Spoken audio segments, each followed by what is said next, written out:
So hello friends, कैसे हैं आप सभी। I hope you all are good. और फिर से आपका स्वागत है हमारे अपने चैनल एनबी का मजहब में। दोस्तों, आज की वीडियो काफ़ी इंपॉर्टेंट वीडियो होने वाली है। आज की वीडियो के अंदर मैं आप लोगों के साथ एक इम्पॉर्टेंट इन्फॉर्मेशन को शेयर करने जा रहा हूं। जो इम्पॉर्टेंट इन्फॉर्मेशन है वो उत्तराखंड लोक सेवा आयोग से रिलेटेड है और पोस्ट नेम है असिस्टेंट अकाउंटेंट और ऑडिटर। ठीक है, तो कुछ दिन पहले मैंने आप लोगों को बोला था कि कुछ इन्फॉर्मेशन मैं आप लोगों को दूंगा, इंपॉर्टेंट इन्फॉर्मेशन आप लोगों को दूंगा। उसके रिगार्डिंग ये इन्फॉर्मेशन आज मैं आपको दे रहा हूं और कुछ इन्फॉर्मेशन अभी और यहाँ पे आनी बाकी है जो कि आरटीआई के थ्रू यहाँ पे मांगी गई है।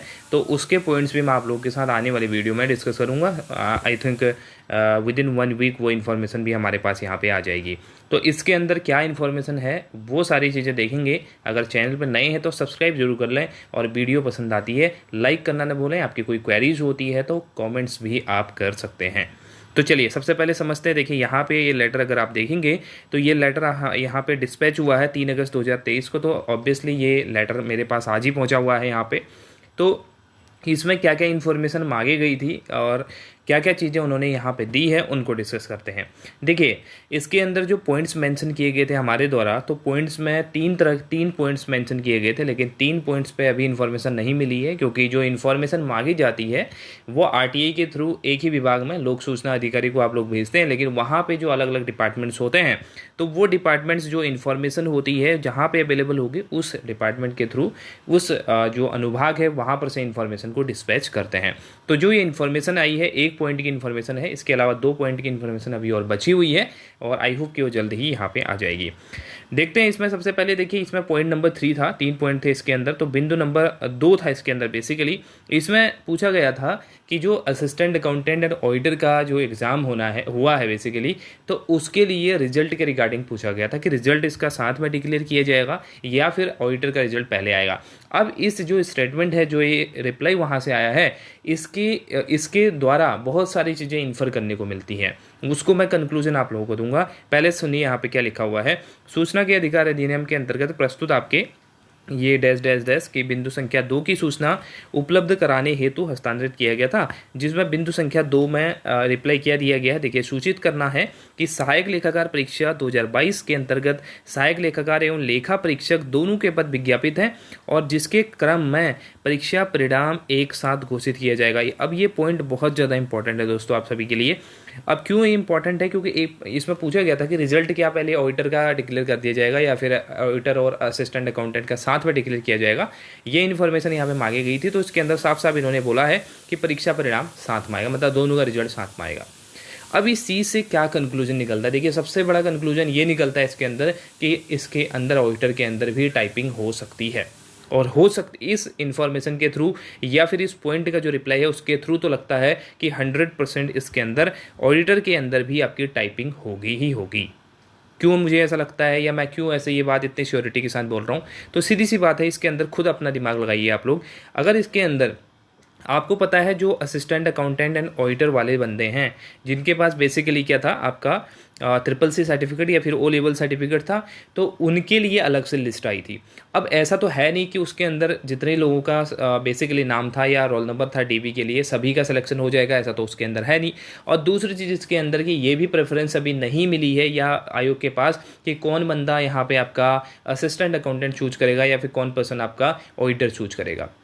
तो अगर आपका रिजल्ट सेम टाइम पे आता है तो इसका मतलब ये है कि आपके टाइपिंग ऑडिटर के लिए भी होगा, क्योंकि अगर टाइपिंग ऑडिटर के लिए नहीं होती तो उस केस में पहले आपको प्रेफरेंस मांगी जाती और जिसका इस प्रेफरेंस का रिजल्ट आ जाता, बेसिकली ऑडिटर और असिस्टेंट अकाउंटेंट की प्रेफरेंस की बात कर रहा हूँ मैं, डिपार्टमेंटल प्रेफरेंस की बात नहीं कर रहा हूँ।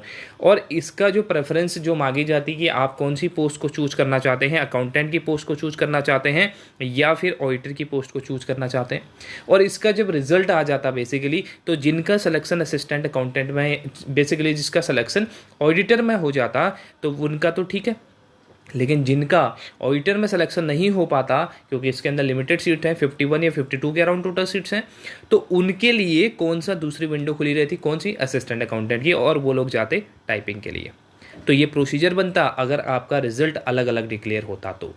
क्योंकि इसके अंदर अब ऐसा होगा कि अगर आपका साथ में रिजल्ट डिक्लेयर होगा तो इसका मतलब क्या है, इसका मतलब ये है कि जितने भी टोटल लोग होंगे उनकी सेम टाइप की यहाँ पे टाइपिंग होगी और उसके बाद आपकी चॉइस भी सेम मांगी जाएगी और वो चॉइस सब कुछ मिला के प्रेफरेंस जो आपके डिपार्टमेंटल होगी प्लस पोस्ट की प्रेफरेंस होगी, उसके बाद जाकर रिजल्ट आपका फाइनल बनेगा सभी चीज़ों को कंपोज करने के बाद। तो इसके अंदर इस पॉइंट को देख के या इस आंसर को देख के कहीं से कहीं तक नहीं लगता कि ऑडिटर के लिए टाइपिंग एग्जेम्प्ट है। ऑल्दो आप सभी को पता है और इन्फॉर्मेशन मैंने आपको दी भी थी, ऑफिशियल नोटिफिकेशन भी चेक कर सकते हैं, जो वीडियो मैंने आपके डाली हुई थी कि जब ऑफिशियल नोटिफिकेशन इसका आया था यूकेपीएससी का असिस्टेंट अकाउंटेंट ऑडिटर का जो एग्ज़ाम से रिलेटेड, तो उसके अंदर कहीं पर भी इन्होंने अपने टाइपिंग से रिलेटेड कोई भी इन्फॉर्मेशन नहीं दी थी। हाँ, उसके अंदर ये बोला था कि देवनागरी लिपि में लिखने का या फिर ये अभ्यास यहाँ पे होना चाहिए, लेकिन टाइपिंग का कहीं पे भी जिक्र नहीं किया गया था, जबकि आपको पता है असिस्टेंट अकाउंटेंट में टाइपिंग का साफ साफ यहाँ पे मेंशन किया गया था। तो इस चीज़ को ध्यान में रखते हुए बहुत एम्बिगुइटी इसके अंदर देखने को मिल रही है, किस तरीके से रिजल्ट इसके अंदर डिक्लेयर किया जाएगा। और दूसरी बात ये, इसके अंदर जो मैं पहले से भी कहते आ रहा हूँ कि जो लोग ऑडिटर के लिए अप्लाई करना चाह रहे हैं, जिन लोगों का माइंडसेट ऑडिटर के लिए बन चुका है और आपके नंबर अच्छे खासे हैं, तो वो लोग भी टाइपिंग स्टार्ट कर दें अगर अभी तक नहीं किया है। तो मुझे लगता है मैक्सिमम लोगों ने टाइपिंग स्टार्ट कर ली होगी और अच्छी खासी स्पीड भी गेन कर ली होगी। ज़्यादा स्पीड इसके अंदर चाहिए नहीं है, 13.5 के आसपास अगर आपकी वर्ड पर मिनट की स्पीड भी आ रही है तो ये काफ़ी आपके लिए है। और 20 तक अगर आप इसको कर लेते हैं तो वहाँ पे जो प्रेशर, थोड़ा बहुत प्रेशर जो आपका रहता है बेसिकली एग्जाम से रिलेटेड, तो वो भी हैंडल वहाँ पे हो जाएगा, तो आसानी से आपकी टाइपिंग हो जाती है। तो यही फाइनल कंक्लूजन यहाँ पे निकलता है कि ऑडिटर के लिए भी टाइपिंग होनी है, क्योंकि रिजल्ट सीधी सी बात है अगर पहले डिक्लेयर हो जाता तो उस केस में दोनों को यहाँ पे फ़ायदा मिलता। अगर आपकी बात करें ऑडिटर को, तो ऑडिटर वालों का तो क्रिस्टन क्लियर हो जाता मामला, पहले ही रिजल्ट आ जाता। और दूसरी चीज़, इनका ऑडिटर में नहीं हो पाता बाई चांस, तो वो कहीं ना कहीं टाइपिंग के लिए जाते हैं और उनका असिस्टेंट अकाउंटेंट में होने के चांसेस यहाँ पे बढ़ जाते हैं। तो लेकिन इसके अंदर यही रिप्लाई आप लोगों के साथ मैंने शेयर किया है और यही वहाँ पे आयोग ने भी रिप्लाई दिया है। तो इसके लिए आप लोगों को अपने टाइपिंग को कंटिन्यू करना है, चाहे आपने असिस्टेंट अकाउंटेंट के लिए अप्लाई किया है, चाहे आप ऑडिटर के लिए जाना चाह रहे हैं, दोनों के लिए टाइपिंग आप लोगों को अपनी रखनी है। और इसके अलावा जो अन्य पॉइंट्स थे, जो अदर पॉइंट्स थे जिन पे इन्फॉर्मेशन मांगी गई थी, वो काफ़ी अच्छी इन्फॉर्मेशन थी, बट वहाँ पे अभी आयोग ने वो इन्फॉर्मेशन डिस्पेस नहीं करी है। आई थिंक वो दूसरे डिपार्टमेंट से आपके पास हमारे पास इन्फॉर्मेशन आएगी, तो उसका जब भी यहाँ पे लेटर हमारे पास आता है तो मैं आप लोगों को उसका भी आंसर दिखाऊंगा।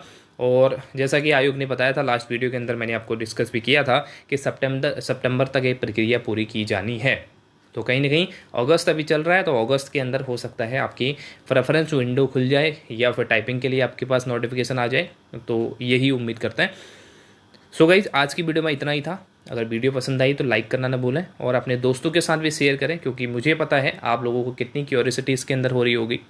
बहुत टाइम हो गया है और वैसे भी ये जो असिस्टेंट अकाउंटेंट की भर्ती है सबसे ज़्यादा विवादों वाली भर्ती रही है उत्तराखंड के अंदर, क्योंकि काफ़ी लंबे टाइम पीरियड से ये चल रही है। तो इसके लिए सभी को थोड़ा बहुत इसके अंदर सेटिस्फैक्शन मिलना चाहिए, तो उसके लिए वीडियो को अपने दोस्तों के साथ भी शेयर करें। नेक्स्ट वीडियो में मिलेंगे बहुत जल्दी। Thank you so much, have a nice day, take care, bye bye.